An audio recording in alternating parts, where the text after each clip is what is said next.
Hi friends, welcome back to my channel. మీరు కనుక నా ఛానల్ ఫస్ట్ టైం చూస్తున్నారా అయితే సబ్స్క్రైబ్ చేసుకోండి. అలాగే పక్కనే ఉన్న బెల్ ఐకాన్ని క్లిక్ చేసేయండి ఫ్రెండ్స్. ఈరోజు ఎపిసోడ్ అయితే సూపర్గా అదిరిపోబోతుంది. ఎక్కడా స్కిప్ చేయకుండా మొత్తం చూసేయండి ఫ్రెండ్స్. అప్పుడే మీరు ఎంజాయ్ చేయగలుగుతారు. నచ్చినట్లయితే చిన్న లైక్ ఇచ్చి ఎంకరేజ్ చేసాను ఫ్రెండ్స్. ఇక ఎపిసోడ్లోకి అయితే వెళ్ళిపోదాం. ఎపిసోడ్ స్టార్ట్ అవగానే ఇక రాజ్ అయితే ఫ్లవర్ బుకే పట్టుకొని కావ్యని కలవటం కోసం కావ్య ఆఫీస్కి అయితే వెళ్తాడు. ఇంట్లో టిఫిన్ కూడా చేయకుండా వెళ్ళిపోవడంతో ఇంట్లో వాళ్ళు ఇక యామినిని ప్రశ్న చేస్తూ ఉంటారు. ఏంటి బేబీ, ఇక అల్లుడు గారు పొద్దున్నే అలా వెళ్ళిపోతూ ఉంటే నువ్వు కూడా ఈజీగా తీసుకుంటావేంటి అనగానే, మమ్మీ ఏమి కంగారు పడద్దు మమ్మీ, ఖచ్చితంగా ఆయన ఎక్కడికి వెళ్ళినా నాకైతే తెలిసిపోతుంది. నేను కారులో జీపీఎస్ పెట్టాను నా ఫోన్కి. ఇక కారు ఎక్కడికి వెళ్ళినా ఏం చేసినా కూడా ఇక్కడి నుండే చూడొచ్చు అని చెప్పేసరికి ఇక వాళ్ళిద్దరూ కూడా మన బేబీ ఏదైనా కరెక్ట్గానే చేస్తుంది, మనమేం భయపడని అవసరం లేదండి అని చెప్పి వాళ్ళిద్దరూ కూడా మురిసిపోతూ ఉంటారు. ఇక ఇక్కడికి వచ్చేస్తే ఇక రాజ్ వెళ్తూ ఉన్న వేణి మొత్తం కూడా ఇంట్లో కూర్చొని చూస్తూ ఉంటుంది. ఇక యామిని వెళ్తూ ఒక్కసారిగా కార్ అయితే ఇక Swaraj group of company industry దగ్గరకి వెళ్తుంది. కరెక్ట్గా ఒక్కసారిగా షాక్ అయిపోతూ, ఈయనేంటి ఇక్కడికి వెళ్తున్నారు. ఇక రాజ్ అక్కడికి వెళ్తే ఇక ఎవరైనా చూసి గుర్తుపట్టేస్తే ఖచ్చితంగా అతను గుర్తు తెచ్చుకుంటాడు. అప్పుడు నేను ఒంటరిదాన్ని అయిపోవాలి, ఇప్పుడు ఏం చేయాలి అని చెప్పి ఇక కంగారు పడిపోతూ ఉంటుంది. మరొక వైపు ఇక రాజ్ అయితే ఆఫీస్కి వెళ్ళగానే అక్కడ సెల్యూట్ చేసేవాళ్ళు ఇక చూస్తూ ఉంటారు. రాజ్ సార్ అని చెప్పి ఇక నమస్కారం పెట్టగానే ఒక్కసారిగా రాజ్ కంగు తింటాడు. ఇదేంటి నాకు సెల్యూట్ చేస్తున్నారు, నేను తెలిసిన వ్యక్తిలాగా అని చెప్పి అనుకుంటూనే లోపలికి వెళ్తాడు. ఇంతలోనే కావ్య ఇక ఆఫీస్ రూమ్లో సీసీటీవీ ఫుటేజ్లో చూస్తూ ఉంటే రాజ్ రావటం గమనిస్తుంది. ఏంటి ఈయన ఇక్కడికి వస్తున్నారు, ఈయనని చూసి ఎవరైనా గుర్తుపట్టి మాట్లాడితే అతనికి గతం గుర్తుకొచ్చేస్తుంది. ఇక గతం గుర్తుకొచ్చేసినా పర్వాలేదు, కానీ అతనికి ఏదన్నా మాత్రం జరిగితే ఇక ఏమైపోతాను అని చెప్పి పరుగున బయటకు వస్తుంది. ఇంతలోనే శృతితో పాటు ఇద్దరు కోలీగ్స్ మొత్తం ముగ్గురు కలిసి ఇక కరెక్ట్గా డోర్ వైపుకు వెళ్తూ ఉంటారు. అప్పుడే ఇక రాజ్ కూడా డోర్ లోపల నుంచి ఇక లోపలికి వస్తూ ఉంటాడు. ఒక్కసారిగా శృతి అని చెప్పి గట్టిగా పిలవడంతో వెనక్కి తిరిగి చూస్తుంది శృతి. ఇంతలోనే ఇక ఏంటి మేడం అనగానే రాజ్ అయితే వెంటనే లోపలికి రాబోతూ ఇక ఫోన్ కాల్ రావడంతో ఇక బయటనే ఉండిపోతాడు. ఏంటి మేడం, ఏంటంత గట్టిగా అరిచారు అనగానే, నేను చెప్పిన వర్క్ ఏం చేస్తావు, ఆ వర్క్ సంబంధించిన కొన్ని విషయాలు నాకు ఇప్పుడే కావాలి, వెళ్ళి ఆ ఫైల్ తీసుకురా అని చెప్పి కావాలని ఇక వర్క్ని అయితే వాళ్ళకి పురమాయిస్తుంది ఇక కావ్య. ఇంతలోనే ఇక ఎక్కడికున్నారబ్బా ఈయన అని చెప్పి చూసేసరికి ఇక రాజ్ ఫోన్లో మాట్లాడుతూ ఉంటాడు. యామిని ఫోన్ చేసి, బావా నువ్వు ఎక్కడికి వెళ్తున్నావు బావా అని చెప్పి అనగానే, ఏంటి యామిని, ఏంటి కారు ఇచ్చావు కదా, కార్ని ట్రైల్ వేస్తూ ఇక బయటికి వచ్చాను అనగానే, సారీ బావా సారీ, ఏదో మామూలుగా అడిగేశాను అంతే, సారీ బావా అని చెప్పి ఇక ఫోన్ పెట్టేస్తుంది. ఇక వెంటనే ఇక మనసులో, చూడు మమ్మీ, కావాలని ఇక కావ్యని కలవడం కోసం అక్కడికి వెళ్ళి ఇక సరదాగా కార్ని ట్రైల్ వేయడానికి వెళ్ళానని అబద్ధం ఆడుతున్నారు. ఇప్పుడు తెలిసిపోతుంది కదా ఆయన ఏం చేసినా అని చెప్పి ఇక మొత్తానికైతే యామిని అయితే రాజ్ మీద ఒక కన్నేసి ఉంచుతూ ఉంటుంది.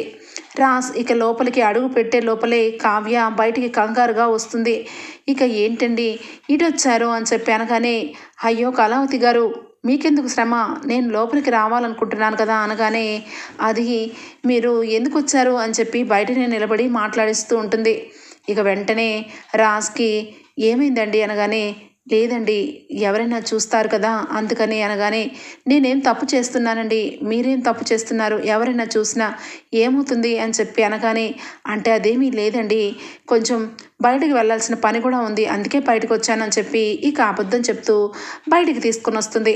ఇక వెంటనే అక్కడ ఉన్న సెక్యూరిటీ గార్డ్ని గమనిస్తుంది. అక్కడ ఎవరు లేకపోయేసరికి వెంటనే రాజ్తో పాటు ఇక కావ్య హడావుడిగా కారు ఎక్కేసి, మనం కాఫీ షాప్కి వెళ్దాం పదండి అని చెప్పి కాఫీ షాప్కి అయితే ఇక రాజుని తీసుకొని బయటికి వెళ్ళిపోతుంది కావ్య. ఇక ఏమీ అర్థం కాదు రాజ్కైతే. ఏంటండి ఎందుకంత కంగారు పడుతున్నారు, ఈరోజు మీతో కొన్ని విషయాలు మాట్లాడడం కోసం వచ్చాను, అలాగే మీకు హెడేక్ తగ్గింది కదా అనగానే, అయ్యో తగ్గిందండి, ఏం మాట్లాడాలనుకుంటున్నారు అని చెప్పి అడగగానే, ముందు మనం కాఫీ షాప్కి వెళ్దాం పదండి అని చెప్పి కాఫీ షాప్కి వెళ్ళి ఇక అక్కడ ఫ్లవర్స్ని తీసుకొని వచ్చి కావ్య చేతిలో పెడతాడు. ఒక్కసారిగా కావ్య ఏంటండి అని చెప్పి అనగానే, మిమ్మల్ని చూస్తుంటే నాకెందుకో ఈ రోజెస్ ఇవ్వాలని అప్రిషియేట్ చేయాలని అనిపించింది, అందుకే ఇస్తున్నాను అనగానే, అదేంటండి అలా ఎలా ఇస్తారు, నాకు అప్రిషియేట్ ఎందుకు ఇస్తున్నారు అనగానే, అంటే మీరు ఒక లేడీ అయ్యుండి ఇంటి విషయాలు పట్టించుకుంటూనే ఇంత పెద్ద ఆఫీస్ని రన్ చేస్తున్నారు కదా అనగానే, ఇక వెంటనే కావ్య అవును అని చెప్పి అనడంతో, ఇంతకీ మీరు డిజైన్స్ బాగా వేస్తారనుకుంటా కదా, ఇది ఇక ఈ గోల్డ్ ఆర్నమెంట్స్కి సంబంధించిన డిజైన్స్కి సంబంధించినదే కదా మీ ఆఫీస్లో చూసేది, మీరు అంత మంచిగా డిజైన్స్ ఎలా వేస్తున్నారు, మీకు అంత ఇంట్రెస్ట్ ఎలా వచ్చింది అని చెప్పి రాజు అయితే అడుగుతాడు కావ్యని. కావ్య మనసులో వెంటనే, ఏమండి ఇది మీరే కదా నాలో ఉన్న టాలెంట్ని బయటికి తీసింది, మీరు నన్ను వెనక ఉండి భుజం తట్టడం వల్లే కదా నేను డిజైనర్గా మారింది అని చెప్పి మనసులో అనుకుంటూ ఉంటుంది. ఏమండి కళావతి గారు, కాఫీ చల్లారిపోతుంది తాగండి అని చెప్పి రాజు అయితే అంటాడు.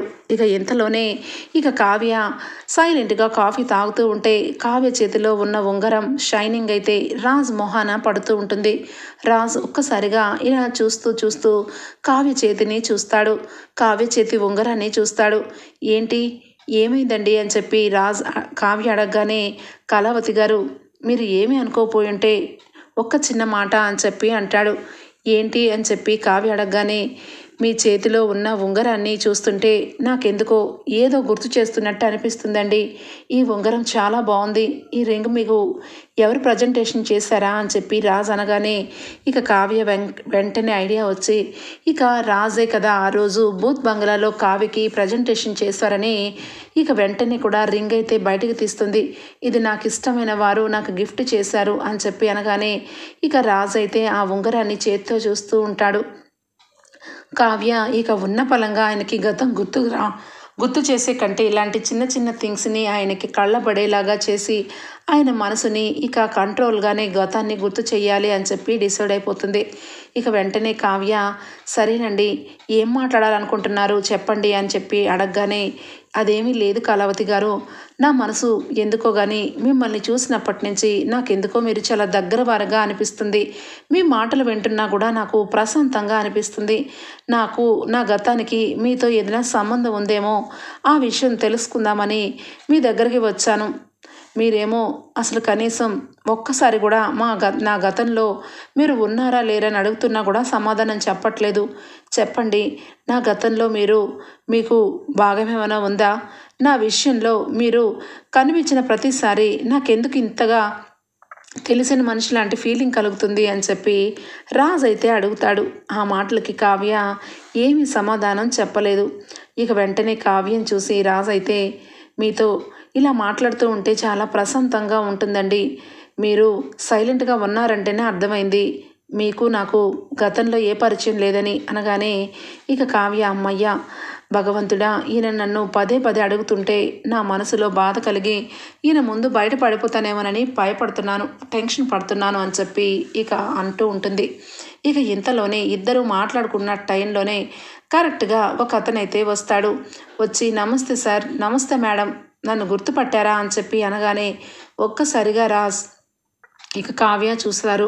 కావ్య వెంటనే, వామ్మో ఈయనని ఎవరో గుర్తుపట్టినట్టున్నారు, ఈయన ఏమన్నా చేసి మాట్లాడతాడేమో అని చెప్పి ఇక ఆ వ్యక్తిని గుర్తుపట్టాం అని చెప్పి అనగానే, ఇక రాజ్ అయితే, ఒక్క నిమిషం కళావతి గారు, నేను గతం మర్చిపోయి ఉన్నాను, నా గతాన్ని గుర్తు చేసేది ఎవరు లేదని నాకు అర్థమైపోయింది, ఆయన నన్ను ఎందుకు అలా అడిగారు అని చెప్పి ఇక వెనక వెళ్ళి ఎక్స్క్యూజ్ మీ అని చెప్పి పిలుస్తాడు.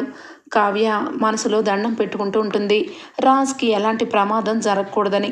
ఇక వెంటనే, సార్ మీ సాయం మేము ఎప్పటికీ మర్చిపోలేం సార్, మీ కంపెనీలో నేను ఒకప్పుడు ఒక చిన్న విషయంలో ఇక చిన్న పని కోసం వచ్చాను, అప్పుడే మీరు నాకు ఇక నా కష్టాన్ని తెలుసుకొని నాకు కొంత డబ్బు సాయం చేశారు, కొంతకాలం మీ ఆఫీస్లో నేను వర్క్ చేశాను కదా సార్, మీరు సాయం చేసిన సాయంతో నేను ఇక మంచిగా జీవితాన్ని సాగిస్తున్నాను, కృతజ్ఞత భావం తెలుపుకోవడానికే వచ్చాను సార్, ఎంతైనా ఆ కంపెనీకి మీరు ఎండీ కాబట్టి మీ హుందాతనం మీరు ఎప్పుడు చల్లగా ఉండాలి, మీ ఇద్దరూ కలిపి నిండు నూరేళ్ళు చల్లగా ఉండాలి అని చెప్పి అంటాడు. ఒక్కసారిగా రాజ్కి ఏమీ అర్థం కాదు.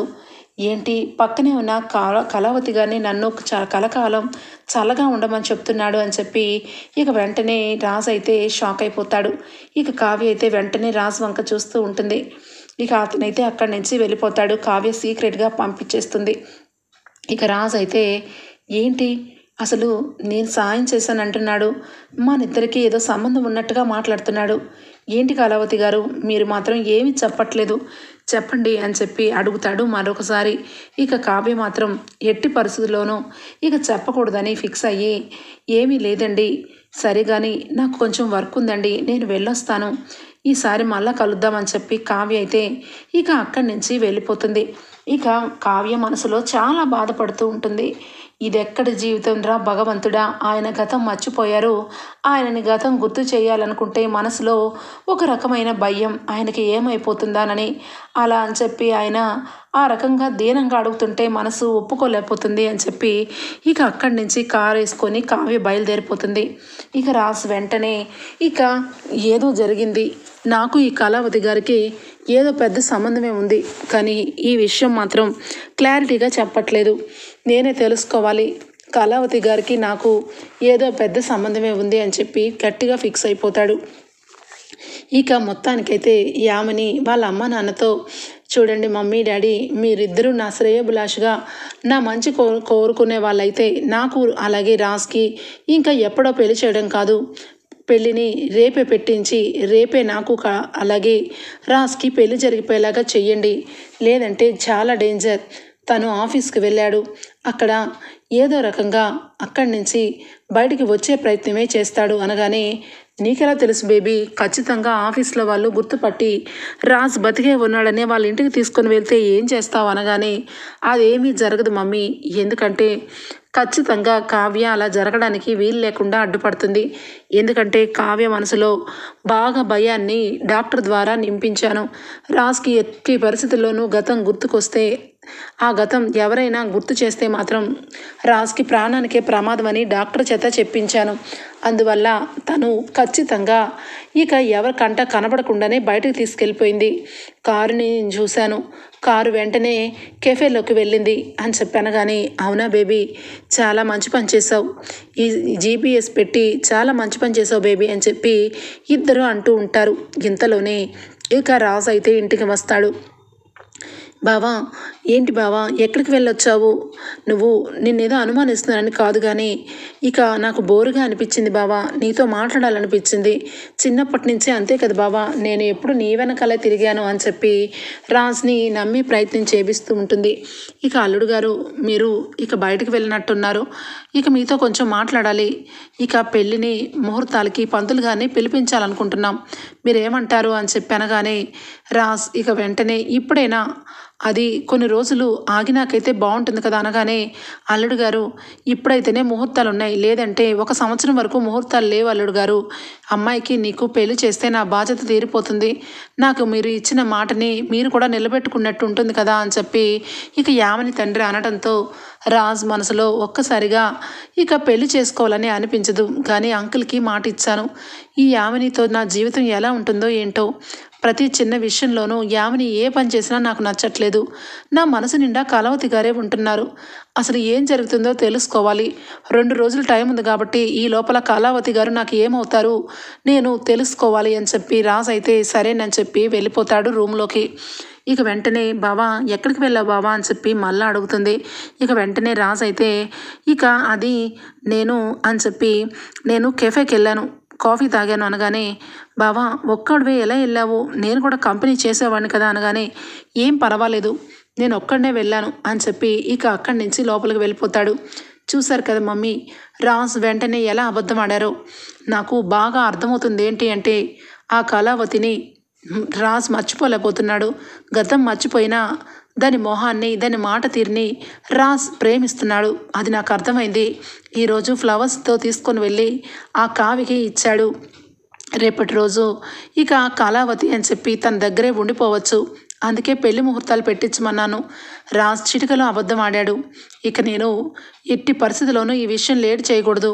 త్వరలో పెళ్ళి అయిపోతే తప్ప అప్పుడు నన్ను ఇక ఆ దేవుడు కూడా రాజు నుంచి దూరం చేయలేడు మమ్మీ అని చెప్పి ఇక మొత్తానికైతే పెళ్లి ముహూర్తాలు పెట్టించేయమంటుంది యామిని.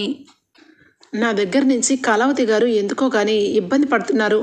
నేను ఏది మాట్లాడాలనుకున్నా మాట్లాడుతున్నారు తప్పించి గతం గురించి చెప్పిన ప్రతిసారి ఆమె నా కళ్ళల్లో కళ్ళు పెట్టి చూడలేకపోతున్నారు.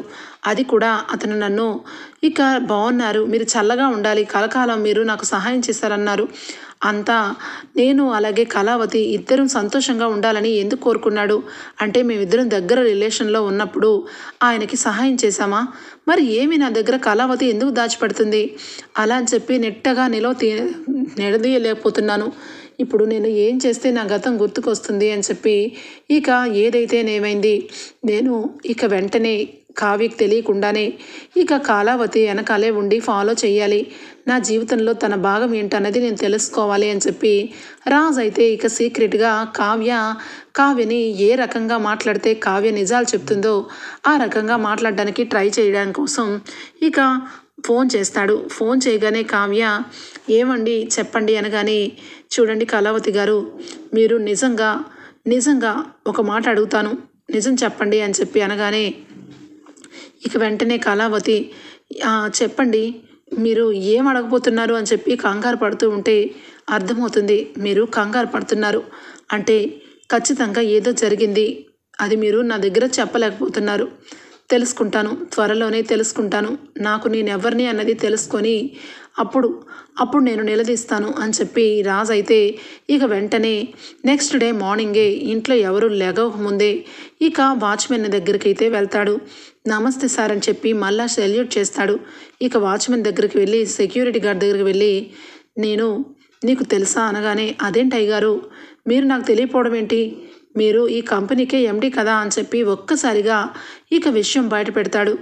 ఏంటి ఏం మాట్లాడుతున్నావు అనగానే, అదేంటి సార్ ఎప్పుడూ లేని విధంగా, కానీ మీరు మాత్రం ఈ కంపెనీకి ఎండి అని నాకు తెలుసు, మేమేదో చిన్న చిత్తగా పనులు చేసుకునే వాళ్ళం సార్, మాతో మీరు పరాచకాలు ఆడడం కరెక్ట్ కాదు కదా అని చెప్పి అనగానే ఇక వెంటనే అతన్ని తీసుకొని, లేదు నేనేమి పరాచకాలు ఆడట్లేదు, నువ్వు ఇక్కడ ఎప్పటి నుండి పనిచేస్తున్నావు అనగానే, నేను ఈ మధ్య కాలమే జాయిన్ అయ్యాను, నాకు మీరు ఎండి గారని మాత్రం తెలుసు అనగానే, ఏది ఎండి అని ఒక్క ప్రూఫ్ చూపించు అనగానే, ఏంటి సార్ మీరు నాతో తమాషా చేస్తున్నారా, మీరు ఎండి గారిని నేను ప్రూవ్ చేయడం ఏంటి, ఇది మీ కంపెనీ కదా సార్, కళావతి గారు మీ భార్య కదా సార్, మీరు దుగ్గిరాల వారసుడు, ఇక Swaraj group of company MD, ఇదంతా మీకు తెలుసు, కానీ నేను చెప్పడం ఏంటి సార్ అని చెప్పి ఇక వాచ్మెన్ ఇక సెక్యూరిటీ గార్డ్ అనగానే ఒక్కసారిగా రాజ్ కంగు తింటాడు. ఇక వెంటనే అంటే నేను కళావతి గారి భర్తన అనగానే ఇక మనసులో వెంటనే అంటే కావ్య నా భార్య అన్నమాట, మరి నేను కళావతి దగ్గర లేకుండా ఇక యామిని దగ్గర ఉన్నా కూడా కళావతి నన్ను ఎందుకు భర్తగా చెప్పట్లేదు, అసలు ఏం జరిగింది అని చెప్పి ఇక కావ్యకి తెలియకుండానే ఇక ఆఫీస్లో కావ్యని ఫాలో చేద్దాము, కళావతి ద్వారా నేను తెలుసుకుంటాను అసలు నా జీవితం, ఇక యామిని దగ్గర ఎందుకు ఉన్నాను, నేను కళావతి భర్తనైతే నేను ఎక్కడ ఎందుకున్నాను అని చెప్పి రాజ్ అయితే మొత్తానికైతే ఇటు కావ్య గురించి ఇటు యామిని గురించి తెలుసుకోవడానికి సూపర్ డూపర్గా ఒక ప్లాన్ అయితే వేస్తాడు. ఇక ఇంటికి వచ్చి ఇక ఖచ్చితంగా యామిని నాకు అబద్ధం చెప్పిందా నిజం చెప్పిందా, ఇటు యామిని గురించి తెలుసుకోవాలి అంటే యామినిని ఇక నేను ఫాలో చేయాలి, యామినికి తెలియకుండానే ఇంట్లో ఉంటూనే నిద్రపోతున్నట్టు నటించి యామిని అసలు వాళ్ళ ఇంట్లో వాళ్ళతో ఏం మాట్లాడుతుందో తెలుసుకుంటానని చెప్పి ఇక యామిని గురించి ఒక భయంకరమైన విషయాన్ని అయితే తెలుసుకుంటాడు రాజ్.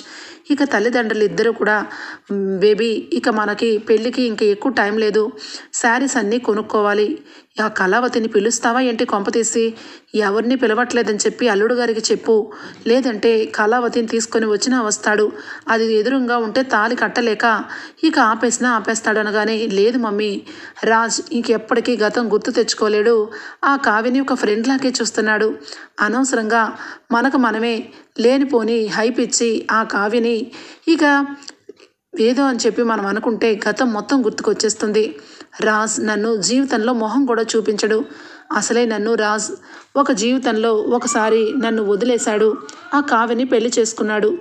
కానీ దేవుడు మళ్ళా నా దగ్గరికి రాజుని రప్పించాడు. ఈ ఛాన్స్ని వదులుకోదలుచుకోలేదు మమ్మీ. ఈ ఒక్కరోజు ఇక గడిచిపోతే రేపు పొద్దున్నే రాజు నా భర్త అయిపోతాడు, అది మాజీ భార్య అయిపోతుంది. ఆల్రెడీ ఇక గతం గుర్తులేదు కాబట్టి కావ్యకి ఎప్పుడు గతం గుర్తు చేయడు, కావ్య ఎప్పుడు గతం గుర్తు చేయదు.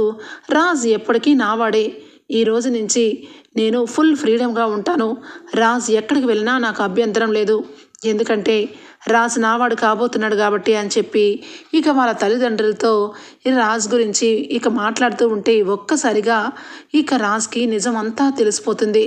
ఇక వెంటనే యామిని ఇంత చండాలం క్యారెక్టరా, ఇలాంటి యామినితోనా నేను ఇప్పటి వరకు ఇక్కడ ఉంది, నాకు ఇంత దారుణంగా జరగడం కారణం కూడా ఈ యామినినే అయ్యిందా, అసలు ఈ యామినికి నా మీద ఎందుకు ఇంత కక్ష, కళావతిని నన్ను ఎందుకు విడదీసింది, ఈ కళావతి నా భార్య అయినప్పుడు నేను అక్కడ లేకుండా ఇక్కడే ఉన్నాను, కానీ నా తల్లిదండ్రులు చచ్చిపోయారని చెప్పింది, నా గతంలో ఎవరు లేరని చెప్పింది, ఈ యాక్సిడెంట్ జరిపించి నన్ను కళావతిని విడదీసిందా.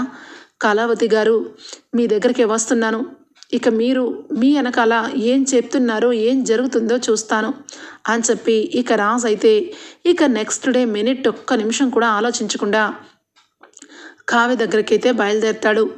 ఆఫీస్లో కావ్య వర్క్ చేసుకుంటూ ఉంటుంది. ఇక టేబుల్ మీద రాజ్ ఫోటో కనిపిస్తుంది రాజ్కి. ఒక్కసారిగా విండోలోంచి రాజ్ షాక్ అయిపోతాడు.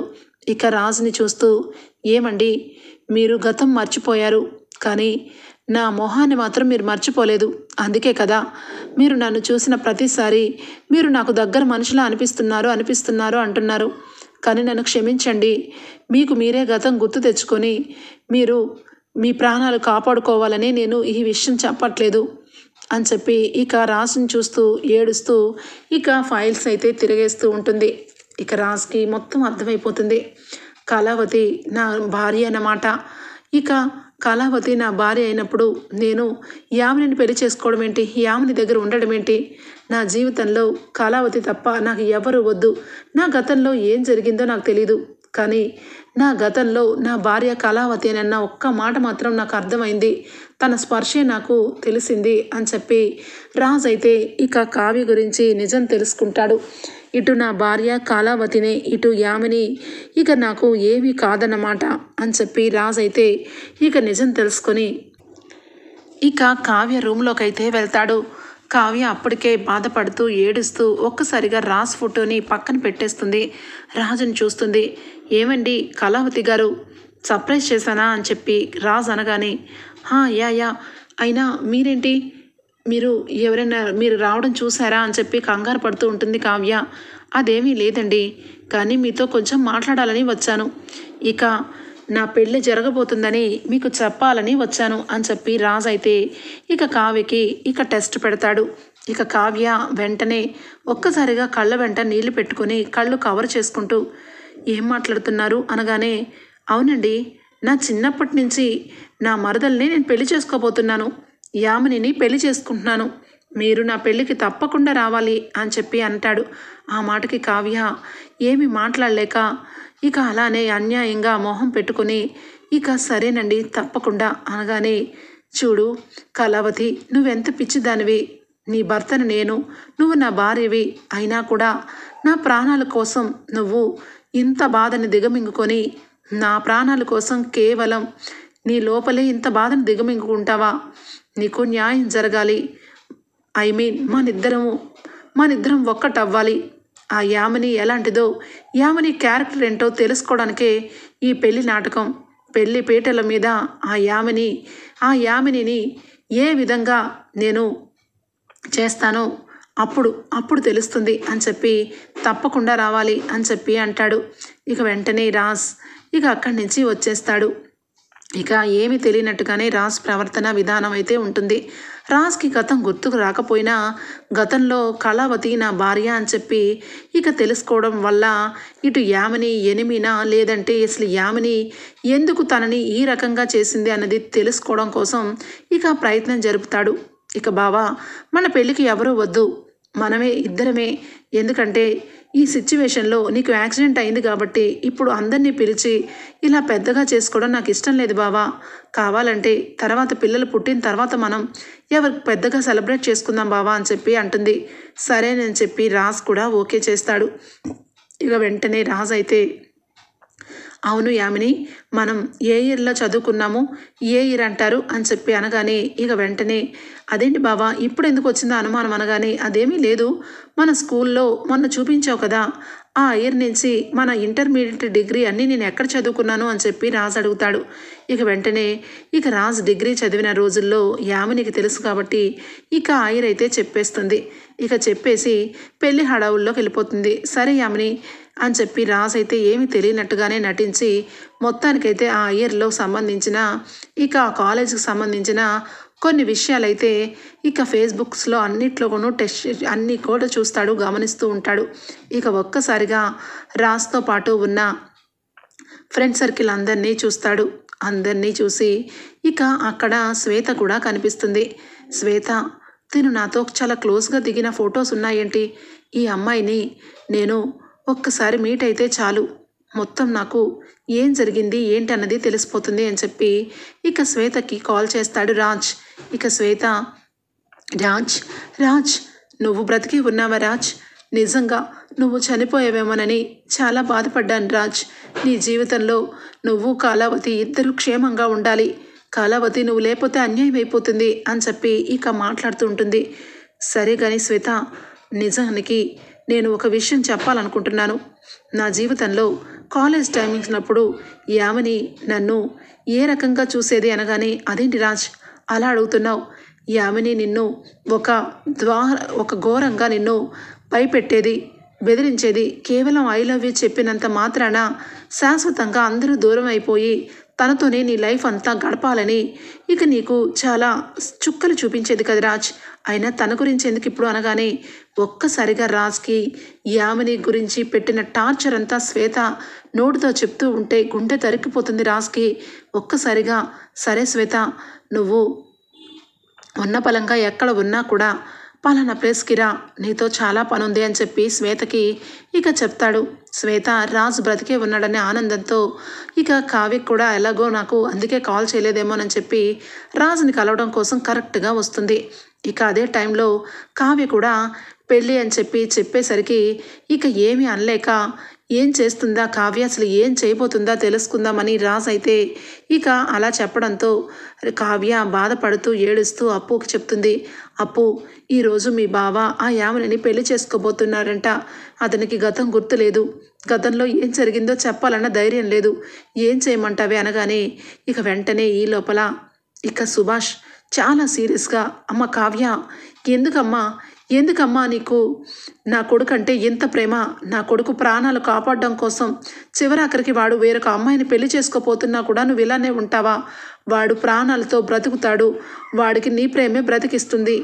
ఇప్పుడే వాడికి వెళ్ళి నిజం చెప్పాలి అనగానే ఒక్కసారిగా మావయ్య గారు మీకెలా తెలుసు అనగానే నాకు శృతి ఫోన్ చేసి చెప్పింది. శృతికి రాజ్ని గుర్తుపట్టింది, అలాగే సెక్యూరిటీ గార్డ్ కూడా చెప్పాడు. నాకు జరిగిందంతా అర్థమైంది. రాజు బ్రతికే ఉన్నాడని చెప్పి నువ్వన్న మాట కొట్టి పాడేశాను, నన్ను క్షమించమ్మా. రాజుని కాపాడుకోవాలి, రాజుకి ఇక పెళ్లి జరగకుండా ఆపాలి పద అని చెప్పి ఇటు సుభాష్ అలాగే కావ్య అప్పు అందరూ కలిసి ఇక బయలుదేరుతారు. ఇక పెళ్ళైన దగ్గర ప్లేస్కి యామిని ఇక పెళ్లి కూతురుగా తయారయ్యి, బావా ఇక నా మెడలో తాళి కట్టే తంతు ఒకటే మిగిలింది, ఈ ఒక్క విషయం చాలు, ఇక బావని నా గుప్పెట్లో పెట్టుకోవచ్చు అని చెప్పి మురిసిపోతూ ఉంటుంది. ఇక శ్వేత అప్పుడే వస్తుంది. శ్వేత యామినిని చూసి ఒక్కసారిగా యామిని నువ్వేంటిక్కడ అనగానే నువ్వేంటిక్కడ అని చెప్పి ఇక ఆశ్చర్యపోతూ ఉంటుంది. నువ్వు పెళ్లి చేసుకోబోతున్నావా? ఎవరా పెళ్లి కొడుకు అనగానే ఇక శ్వేత అయితే అయినా ఇక్కడ రాజ్ పిలిచాడు కదా, నువ్వేంటున్నావు అనగానే రాజ్ కాదు రామ్, ఇప్పుడు రామ్గా నన్ను పెళ్లి చేసుకోబోతున్నాడు. అయినా నిన్నెవరు పిలిచారు అనగానే నేనే పిలిచాను అని చెప్పి గట్టిగా మాట్లాడతాడు రాజ్. ఒక్కసారిగా ఇంట్లో అందరూ షాక్ అయిపోతారు. ఇదిగో యామిని, నాకు గతం గుర్తుకు రాకపోయినా నువ్వు చేసే పనులకి నీ పద్ధతులకి నీ మీద నాకు డౌట్ వచ్చింది. నువ్వు నన్ను అన్యాయంగా ప్రేమించానన్నావు, ఇక ద్రోహం చేసి చివరాఖరికి వేరొకరి భర్తని నీ భర్తగా చేసుకోవాలని చాలా తతంగమే చేస్తున్నావు. నాకు ప్రూఫ్ కావాలి. అందుకే శ్వేతని ఫోన్ చేసి పిలిపించాను. శ్వేత, ఈమె గురించి నాకు కొన్ని నిజాలు చెప్పావు కదా, అవన్నీ నాకు ఇక ఏ విధంగా జరిగాయి, నా జీవితంలో నాకు తెలియని కొన్ని విషయాలు ఇంకా తెలుసుకున్నాను. కళావతి నన్ను దూరం పెట్టింది అనగానే అప్పుడు శ్వేత అంటుంది, రాజ్ నీకు చాలా పెద్ద ఘోరాన్ని తలపెట్టింది. యాక్సిడెంట్ అయ్యి నువ్వు కోమాలోకి వెళ్ళిపోయావని, ఇక గతం గుర్తుకొస్తే ఇక నీ గతంలో ఈ కావ్య గురించి సారీ బావా రాజ్ నువ్వు చనిపోయావని ఇక అనుకున్నాం అందరం కూడా. కానీ నువ్వు బ్రతికావు అంటే ఈ యామిని దగ్గర ఉన్నావని నాకు ఇప్పుడు అర్థమైంది. కావ్య నిన్ను ఎంతగానో ఇష్టపడింది. నీ భార్య కళావతి ఈ యామిని ఒక ఎనిమి అని చెప్పి ఇక శృతి చెప్పగానే, ఏం మాట్లాడుతున్నావే, నన్ను నా బావని వేరు చేస్తావా అని చెప్పి ఇక కొట్టబోతూ శృతిని చంపడానికి వస్తూ ఉంటే ఒక్కసారిగా శృతిని కాపాడబోయి ఇక కింద పడిపోతాడు. తలకి గాయమవుతుంది. ఇంతలోనే ఇక శృతిని ఈ శ్వేతని చంపేయాలి. ఈ శ్వేత వల్లే నా జీవితం మొత్తం కూడా బయటకు వచ్చేలా ఉంది మమ్మీ, దీన్ని ఆ డోర్లో పెట్టేసేయండి అని చెప్పి లాక్కొని ఒక రూమ్లో పెట్టేస్తుంది. ఇంతలోనే ఇక కావ్య, అప్పు, ఇటు సుభాష్ అందరూ కూడా అక్కడికి వస్తారు. రాజ్ అలా పడిపోవడం చూసి ఏమండి అని చెప్పి కావ్య పరుగున వస్తుంది. ఇటు సుభాష్ ఇలాగే అప్పుని చూసి యామిని అయితే ఇక వెనక్కి వెళ్ళిపోతూ ఉంటే యామినిని పట్టుకొని కాళ్ళు చేతులు పట్టుకొని అరెస్ట్ చేస్తుంది. ఇదిగో నువ్వు మా బావని నీ వాడిలాగా చూపిస్తున్నావని మురిసిపోతున్నావేమో. మా బావకి గతం గుర్తుకొచ్చే వరకే నీ ఆటలు. ఒక్క నిమిషం గతం గుర్తుకొచ్చిందా నిన్ను తీసుకెళ్ళి సెల్లో వేస్తాను అని చెప్పి అంటూ ఉండగానే మెల్లగా కళ్ళు తెరుస్తాడు రాజ్. కావ్య ఏమీ చెప్పకుండా సైలెంట్గా ఉంటుంది. కళ్ళు తెరిచి కళావతి గారు, నేను ఎవరిని కళావతి గారు అనగానే నోరు విప్పి చెప్పలేదు. సుభాష్ని అడుగుతాడు, ఏమండి నేను ఎవరిని అనగానే, అమ్మ కావ్య ఏం చెప్పాలమ్మా అనగానే ఇక వెంటనే కళావతి, నా మీద నీకు ప్రేమ ఉందని నాకు తెలుసు, కానీ ఎంత ప్రేమ ఉందని నాకు అనుకోలేదు. నేను గతం మర్చిపోయి ప్రమాదంలో పడిపోతానని, నేను నీ భర్తనని చెప్పలేకపోతున్నావు అంటే నీకు ఎంత ప్రేమ ఉందో నేను అర్థం చేసుకోగలను. ఇదిగో యామిని, ప్రేమ అంటే ఇది. ఇక ఒక మనిషి వేరొక మనిషి అయిపోతున్నా కూడా తన ప్రేమని త్యాగం చేస్తూ తన ప్రాణం కోసం తను ఆ రకంగా గుండెల్లో బాధను దిగమింగిందే తనే కళావతి అంటే. అందుకే గతం మర్చిపోయినా కళావతి జ్ఞాపకం మర్చిపోలేకపోయాను. నీ గురించి కూడా గుర్తుకొచ్చింది. నువ్వు ఒక సైకోవి, నీకు ట్రీట్మెంట్ అవసరం. సగం ట్రీట్మెంట్లో వచ్చి నన్ను నా భార్యకి యాక్సిడెంట్ చేయించి జీవితంలో ఎప్పటికీ మేము కలవకుండా ఉండడం కోసం నా పేరును మార్చావని, చచ్చిపోయిన సమాధులను తెచ్చి నాకు తల్లిదండ్రులుగా చేశావని ఇదంతా నాకు అర్థమైంది. అప్పు, ఇలాంటి వాళ్ళకి అరెస్ట్ చేయడం పక్కన పెడితే ఇలాంటి వాళ్ళకి ట్రీట్మెంట్ అవసరం. దీనికి ఫస్ట్ ట్రీట్మెంట్ ఇప్పించు అనగానే, అలాగే బావా, ఇలాంటి వాళ్ళని ఊరికి ఎలా వదిలేస్తాను, ట్రీట్మెంట్ ఇప్పించినాకే దీనికి జైలు శిక్ష పడేలా చేస్తాను అని చెప్పి ఇక యామినిని తీసుకొని వెళ్ళి పిచ్చి ఆసుపత్రిలో జాయిన్ చేస్తుంది. ఇక అప్పు అయితే ఓకే ఫ్రెండ్స్, రాజ్ అయితే మొత్తానికి కావ్యని తన భార్యగా ఇక ముందుగానే తెలుసుకొని తెలివిగా ఇక యామినిని అయితే అరెస్ట్ చేయిస్తాడు. ఓకే ఫ్రెండ్స్, రాబోయే ఎపిసోడ్స్లో ఈ విధంగానే జరగబోతుంది. మీకు గనక నచ్చినట్లయితే చిన్న లైక్ ఇచ్చేయండి friends. Bye, take care, thank you for watching.